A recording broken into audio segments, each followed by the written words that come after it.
त्यासाठी खरंच सॉरी, कारण आम्हाला यायला पण थोडा उशीर झाला. पण आम्ही सुद्धा खूप दमलो होतो. लातूरला येण्याची, मराठवाड्याकडे येण्याची पहिलीच वेळ आहे खरं तर ही. आणि माहिती नव्हतं ऊन किती असेल. ऐकून होतं फक्त, माहिती होतं, ऐकलं होतं ना फक्त. आलं ऊन असतं हे ऐकलं होतं, माहीत नव्हतं. आज आलो आणि माहीत झालं. मला वाटत होतं फक्त डोक्याला चटके बसते, डोक्यालाच बसले चटके, पण जोरदार बसले. पण ना इतकी असं असं झालं होतं की अरे अचानक तापमान वेगळंच झालंय. आता हल्ली तर मुंबईत पण एवढंच व्हायला लागलंय. त्यात मध्येच आता कळलं होतं काही ती उष्म लाट येणार आहे, वातावरण जरा अजून तापणार आहे वगैरे, असं सगळं कळलं होतं. जरा टेन्शन आलं होतं. आता एवढ्या गरमीत कसं बाबा लोकांना भेटायचं, कसं सगळं फिरायचं, एवढं तापमान गरम असणार आहे. आणि मग प्रवास करता करता उटीपर्यंत आलो. भारतात 2 उटी आहेत हे आज मला पहिल्यांदा कळलं. एक उटी पर्यटन स्थळ म्हणून खूप खूप प्रसिद्ध आहे. तिकडे हवा खूप खेळती असते, झाडं खूप आहेत, वातावरण छान असतं, नवीन लग्न झालेले खास करून जातात. असं सगळं मला हळूहळू त्याच्याबद्दल माहित होतं. ह्या उटीत आलो आणि लक्षात आलं की आपण उगाच ते पर्यटन स्थळ केलंय. खरं पर्यटन स्थळ हे असायला.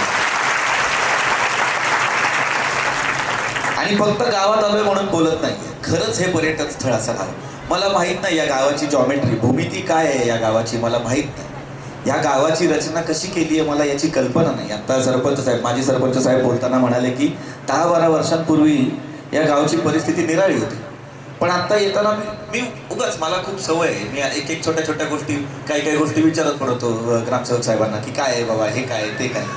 रस्त्यांची रचना असेल, मला असं जाणवलं की हे 90 अंशी बनवलेले रस्ते आहेत का खास करून, बरोबर? कारण मी पुनर्वसन केल्यानंतर, कारण मी इथनं आम्ही गेलो पुढे आपण प्रधानमंत्री आवास योजनेच्या कामासाठी. त्याच्यानंतर आपण परत पुढे आणखी त्या दिशेला गेलो वॉटर ATM कडे. तिथून परत येताना ह्या रस्त्याने जाऊया, इथून आपण परत तिथेच लागू, असं जेव्हा ऐकण्यात आलं तेव्हा मला असं वाटलं की अरे इथून परत तिथे कसं लागणार, आलं त्या रस्त्याने जायला पाहिजे. मग हळूहळू लक्षात आलं की 90 अंशी रचना केली गेली. खरं तर आशिया खंडात अशा फार कमी रचना आहेत, फार मोजक्या रचना आहेत ज्या खूप विचारपूर्वक केल्या गेल्या. खरंच सांगतो, स्मार्ट सिटी अशा नावाचा एक प्रकार आहे. आता नवी मुंबईला जसं म्हणतात की वेल प्लॅन्ड सिटी आहे, एक रचना तयार केलेली, आधीच ठरवलं होतं अशा अशा पद्धतीच्या इमारती बांधल्या जातील, इथे इथे रस्ते असतील. स्मार्ट सिटी पाहिली होती, बघितली होती. स्मार्ट विलेज खऱ्या अर्थाने पहिल्यांदा बघतो. खूप सुंदर आहे तुमचं गाव. आलो, छत्रपती शिवाजी महाराजांचा आपण जो इथे जे पुतळा आहे आपण त्याला हार आणि पुष्प वाहिले. त्याच्यानंतर आपण पुढे गेलो, डॉक्टर बाबासाहेब आंबेडकरांच्या पुतळ्याला हार फुलं वाहिली. अण्णाभाऊ साठे, अहिल्याबाई होळकर, सावित्रीबाई, गाडगे महाराज, आई जगदंबा, सगळ्यांना आपण हार फुलं वाहिली. आणि माझ्या लक्षात आलं की हे गाव इतकं चांगलं काय आहे, मला उन्हाचे चटके जे मी ऐकत होतो ते लागत का नाहीये, कारण इकडे सगळ्यांची समतेची सावली, प्रत्येकात एक सामाजिक बांधिलकी आहे, सामाजिक एकोपा आहे. आणि त्या सावलीमुळे इथले 40 डिग्री सुद्धा, म्हणजे 40 डिग्री सुद्धा 40 डिग्री होऊन जातात. 40 ते 14 आपोआप होतात, कारण प्रेमाची, मायेची आणि एकतेची सावली. हे गाव खरंच इतकं भारी आहे, मला इतकं आवडलेलं आहे. मी आता शिवाजीशी बोलत होतो, अनेक गावं फिरलो.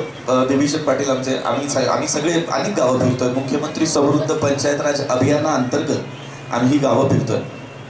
मूळ उद्देशच हा आहे की लोकांसाठी एकत्र यायचंय, लोकसहभागातून आपलं गाव मोठं करायचंय. इथे आल्यानंतर मी पहिलं गाव असं बघतोय विभीषण साहेब, खरंच तुम्हाला पण सांगतो, पहिलं गाव ज्यांनी सत्कारात मला पुस्तक दिलं. पुस्तक तुमच्या शाळांमध्ये जाऊन आलो मी, शाळा व्हिजिट केली. ही इथे चिल्ली पिल्ली बसली आहेत सगळी. तुमची लहान मुलांची संख्या जास्त आहे इथे, शाळेतली मुलं जास्त आहेत, म्हणजे भविष्य जी पिढी हे गाव मोठं करणारे त्यांची संख्या जास्त आहे. आणि त्यांच्या आधीची पिढी जर विचार म्हणून पुस्तक देत असेल तर ती हमखास पुढच्या पिढीला विचारच देणार आणि चांगुलपणात शिकवणार, माणुसकीच शिकवणार. खूप भरभरून बोलायचं मला गावाबद्दल. मी तुम्हाला सगळ्या गोष्टी विचारत होतो, सतत विचारत होतो, कारण मला खूप आवडलं हे गाव. सुरुवातीला मी तुम्हाला म्हटलं ना की उटी उटी उटी उटी, ते उटी आणि असं तसं मी लिहून देतो. 10-12 वर्षात सरपंच मॅडम, 10-12 वर्षात जर ही प्रगती झाली असेल गावाची, पुढच्या 10 वर्षात ते उटी नामशेष होईल आणि फक्त हे उटी नावावर मला येईल. फक्त मी आणि शिवाली आम्ही दोघंही मुख्यमंत्री समृद्ध पंचायत राज अभियानाअंतर्गत प्रत्येक गावागावात जातोय कामाला चालना देण्यासाठी, लोकांना प्रोत्साहन देण्यासाठी. त्या अंतर्गत एक गोष्ट सांगेन, आपले ग्रामविकास मंत्री माननीय जयकुमार गोरे साहेब आणि आपले माननीय मुख्यमंत्री देवेंद्रजी फडणवीस यांनी ही योजना जी आखली आहे त्याच्या मागे एक विजन आहे, एक दृष्टी आहे, एक दृष्टिकोन आहे. तो हा आहे की आत्ता ह्या योजनांचा लाभ घेत घेत आपण ह्या योजनेत सहभागी होऊन ह्या योजनेत सुद्धा बक्षीस मिळवून त्याच्यातून जी बक्षिसाची रक्कम येईल त्यातून सुद्धा तुमच्या गावाचा विकासच करायचा. हे आत्ता आपण जे सगळं करतोय,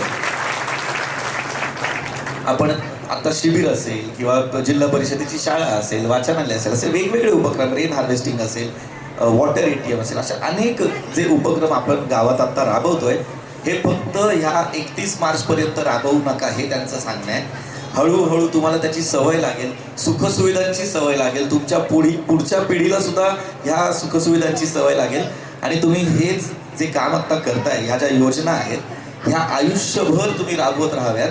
भले स्पर्धा असो नसो, भले बक्षीस मिळो न मिळो, फक्त स्वतःसाठी आणि आपल्या या उटीसाठी, उटी बुद्रुकसाठी खास करून तुम्ही ह्या योजना भविष्यात सुद्धा अंमलात आणा, राबवत राहा आणि गावचा विकास असाच करत राहा. मीच तुम्हाला शब्द देतो, 10-20 वर्षानंतर, 10-12 वर्षानंतर मीच पहिला पर्यटक म्हणून इथे येईल, कुटुंबाला घेऊन येईल. नुकतंच लग्न झालंय, बायकोला घेऊन येईल, 10 वर्षाने मुलाला पण घेऊन येईल. आणि जाता जाता एका अत्यंत स्तुत्य उपक्रमाची खरंच तारीफ करायची आहे, कौतुक करायचं आहे. विधवा स्त्रियांना समाजात समान स्थान मिळावं यासाठी या गावाने जो पुढाकार घेतलेला आहे तो फार मोठा आहे. माजी सरपंच आत्ता बोलताना जे बोलले, खूप मोठं वाक्य म्हणाले की स्त्रीनेच स्त्रीच्या विरोधात जाता कामा नये. हे फार मोठं काम, मोठी गोष्ट आहे ही. अनेक सिरियल बघता का बायका? सिरियल बघता? ननंद आली की मग ती भावजायला कसा त्रास देते, मग सासू म्हणते तिच्या कालवनात विषच टाक, पाल पडती का बघ तिच्या कालवनात. सिरियल मध्ये असं सगळं दाखवतात, खरंच दाखवतात. आम्ही टीव्हीत काम करतो, आम्हाला माहिती आहे लोकांना मनोरंजन म्हणून हे बघायला आवडतं, पण खऱ्या आयुष्यात हे कोणालाच बघायला आवडणार नाही. आपल्याच घरातल्या स्त्रीला जर त्रास सुरू झाला तर आपल्याला पण त्रास होतो छोट्या छोट्या गोष्टींमध्ये. आपला राग असतो, कधी कधी मेलीनं माझ्यासारखीच साडी घेतली, आपला राग असतो. पण दोघी एकत्र साड्या नेसा आणि छान छान छान फोटो काढा, ते समाज माध्यमांवर टाका. हा खूप स्तुत्य उपक्रम आहे की विधवा स्त्रियांना समाजात समान स्थान देणं. दादा जे म्हणाले ते खरंच फॉलो करा. मला नाही वाटत तुम्हाला कुठल्या योजनांची गरज लागेल, हे गाव आपोआप मोठं होईल फक्त तुमच्याकडे. एवढं बोलून माझे 2 शब्द संपवतो, कारण खूप बरं वाटलं तुमच्या गावात येऊन. इथे बोलवलं त्यासाठी खूप आभार. पुन्हा नक्की येईल हे आश्वासन. धन्यवाद.